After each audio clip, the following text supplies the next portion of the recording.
So downward facing dog is one of the most basic poses in yoga, but it's often done incorrectly. So I'm going to give you a few tips that you can check yourself to make sure your alignment, your form is correct. That way you'll not only get the most benefit out of the pose, but you'll avoid injury. So to set up for the pose, come to your hands and knees and tabletop.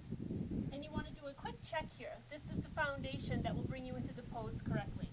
Make sure that your wrists are directly below your shoulders and your fingers are sprawled outward, all pressing into the mat equally. You want to make sure your knees are directly below the hips and the feet kept parallel.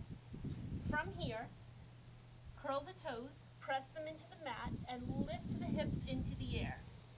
What I often see in downward facing dog in classes is something like this, where people are collapsing into the pose, or something like this, somewhat between a plank and a downward facing dog.